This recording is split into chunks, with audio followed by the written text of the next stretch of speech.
Us now, Congressman Dan Muser from House Foreign Affairs and former CBO Director Douglas Holtz-Eakin. It's great to have you gentlemen on. Thank you so much for spending your your evening now with us. You know, Congressman Muser, what did you make of this plan out of the G7 that's going to allow Russia's oil on the market and what are they doing? It just sounds like insanity. It doesn't exactly sound like a plan that is in the interest of the United States or the EU in the short term or the long term. We're operating with Putin. Putin has horribly attacked and invaded a sovereign nation. Look, we've got our domestic energy. We've got lots of it. We are choosing Moscow over Pennsylvania's reserves, and this. Go work, go broke has got to stop, Liz. It's a go green or else mentality that is devastating, particularly low-income families. It's to what the congressman just said, right? There's this. Let's watch this. President Biden joked, Douglas, at the G7 in Spain. He's saying, "I may not come back home." Watch this. There's an old expression in a little town in Delaware called Claymont, Delaware, a little steel town.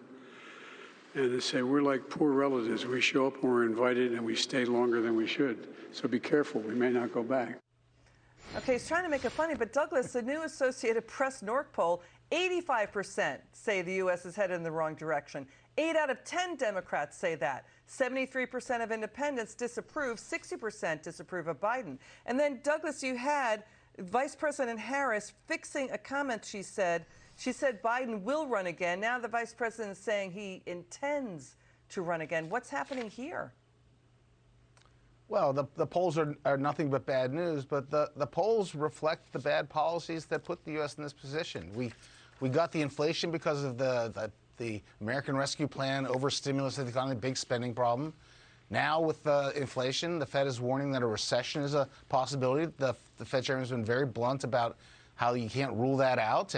And certainly if they would go ahead with a $1 trillion tax increase with a Build Back Better Act that they're chattering about right now, that guarantees a recession. That's not a good idea. And if we survive the inflation and recession, what we'll get is no growth because they're going to continue to do massive amounts of regulation. They set a record for the regulatory costs in the first year of their administration. It's not going down. It's going to go up. And they're going to stick to the higher taxes. So I don't really see a bright spot. And I think the really troubling thing for this White House is that their own party, the Democrats, have figured that out as well. And that's what's showing up in these polls. Yeah, we might get an announcement, who knows, after the midterms that the president won't run again. What do you say, Congressman? You know, Bank of America analysts are saying inflation is so bad that Bed Bath & Beyond is turning down the air conditioning in their stores. Yeah, well, you know, these gasoline prices are a contagion, Liz, right? And Doug has pointed that out, his American Action Forum, where he was referring to regulations of $201 billion added cost to small businesses and large businesses. I mean, this contagion is affecting your hot dog on 4th of July. Hot dogs have gone up. A pack of hot dogs have gone up from $3.80 to $5.40. That's 37%. And as I stated, it comes largely from energy. Energy affects food, it affects fertilizer, it affects all forms of transportation. And as Doug just mentioned, on top of all this, the Biden administration and far too many Democrats in the House are now talking taxes. They think it's a wonderful idea to tax business to lower demand as opposed to pro-growth initiatives of increasing production to meet demand. Yeah, it's backwards economics. And Douglas, what the congressman just said, you know, it's so unfair to the little guys out there, the mom and pop small businesses, right? Because they're really struggling with inflation. They were locked down, they were shut down. They're trying to do the right thing. That's who America is. And now they see the government, you know, saying we're going to allow the rioting going on 2020, rioting, you know, after the abortion ruling.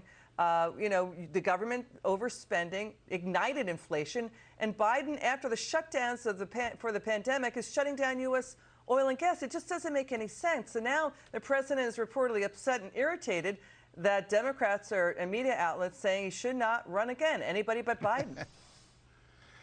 Yeah, I'm really mystified by this administration's ignoring the real problems on the ground. You know, households spend 50% of their incomes on food, energy, and shelter, and that inflation rate's 11.1%. That's higher than the top line.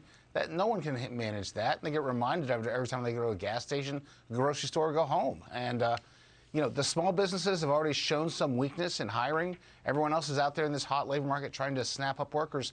They're not, and they see the regulatory costs. They see the possibility of a big tax increase. They're already having trouble with the inflation and trying to hire people.